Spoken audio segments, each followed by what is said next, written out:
Chers auditeurs, bonjour. Bienvenue sur ma chaîne Marigot Raconte. J'espère que vous vous portez bien. Aujourd'hui, on se retrouve pour la suite de l'histoire de la polygamie en Afrique. On va voir comment il y a un recul très progressif de la polygamie. Sans plus tarder, on écoute. Si la polygamie est fréquente en Afrique, tous les Africains ne sont pas pour autant polygames. Le nombre moyen d'épouses par homme polygame varie en moyenne entre 2 et 2,5. Toute l'Afrique subsaharienne n'est pas touchée de la même manière.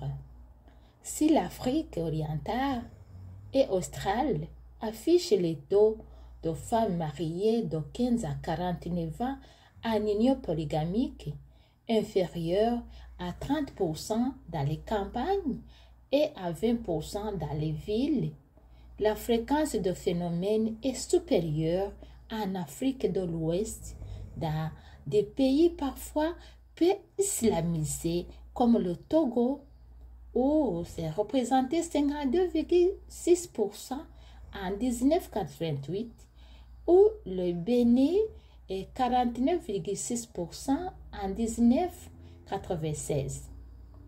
Sur un an de temps court, on a observé une diminution du nombre de femmes en union polygamique là où celle-ci était faible, comme au Kenya, où l'on est passé de 30 à 20% entre 1977 et 1993. Par contre, sur une période équivalente pour le Sénégal et le Mali, le taux d'union de ce type reste stable. Le recul s'amorce cependant sans pour autant signifier une amélioration de la condition féminine. La pratique du levéra a beaucoup reculé au cours des années 1970 et ce recul a contribué à une expansion du ton de femmes, chefs de ménage en milieu rural. Et l'instabilité matrimoniale apparaît comme la réponse des femmes à la polygamie masculine. Résidence séparée, divorce lors de la prise d'une deuxième épouse, etc., etc. Le deuxième bureau, les femmes entretenues constituent une pratique stigmatisée, inspirée de colons qui s'est beaucoup développée après les indépendances. Il ne s'agit pas de polygamie à proprement parler. Les épouses d'un polygame acceptent plus facilement l'arrivée de nouvelles épouses officielles que l'existence d'une maîtresse logée et entretenue de manière ostentatoire par leur conjoint. Ce sont des femmes instruites, généralement actives et donc matériellement plus autonomes, avec qui l'homme s'affiche en ville. Elle préfigure une forme d'union plus consensuelle, comme les unions libres entre jeunes, car l'homme n'est pas en mesure de payer la dot. La croissance démographique actuelle déséquilibre considérablement le marché matrimonial et devrait bien plus contribuer au maintien de la polygamie qu'elle ne le fait. Mais les rapports de genre évoluent et de plus en plus de femmes cherchent à éviter la polygamie officielle. Plutôt que de s'engager dans des unions polygames,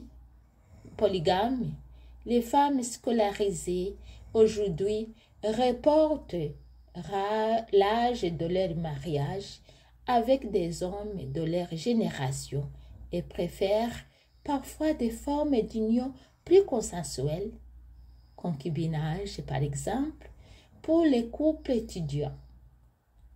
En outre, avec la crise, le coût économique des ménages polygames urbains, surtout en cas de dispersion résidentielle, est de plus en plus dissuasif car il ne s'intègre pas à une logique économique domestique comme un milieu rural. Actuellement, un recul de l'âge du mariage des filles et l'augmentation de leur instruction leur permettent de lutter contre la polygamie. Et une diminution de l'écart d'âge entre conjoints se traduit par une baisse de la pratique. La polygamie regresse plus dans les pays anglophones que dans la sphère francophone et plus souvent en ville que dans les campagnes. Les pays les moins touchés, comme Kenya ou Ghana, enregistrent une chute de la pratique alors que Mali et Sénégal restent stables. Inscrite dans un système de normes aujourd'hui ouvertement remis en question, elle a reflué plus ou moins facilement là où le besoin de main-d'œuvre féminine est moindre, voire Afrique australe. Expression d'une société patriarcale et d'une domination masculine propre aux sociétés communautaires, elle est de plus en plus combattue par les jeunes femmes qui souhaitent des mariages consensuels et le respect de leur autonomie et de leurs droits. Pourtant, malgré le recul de l'âge du mariage, les difficultés économiques et l'aspiration à une famille de moindre taille, la pratique reste forte en Afrique de l'Ouest, sans que l'on puisse soutenir que l'islam y soit pour beaucoup. Bien des facteurs doivent accélérer son recul, comme l'éducation des filles, une plus grande autonomie par rapport aux pressions familiales, les progrès de l'individualisme et l'importance du refus de cette condition par les jeunes filles. Voilà ce recul qui annoncera un changement fondamental pour l'Afrique.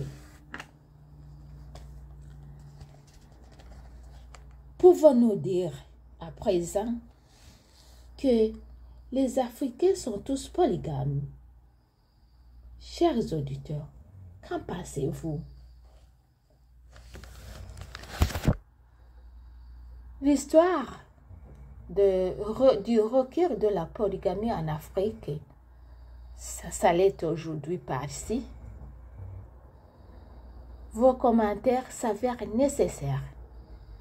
Si vous avez aimé, n'oubliez pas de liker, de commenter et surtout de partager cette histoire. Et n'oubliez jamais de vous abonner nombreux pour ne rien manquer. Merci et bonne fête et bonne année l'an 2023. Merci à tous. Au revoir.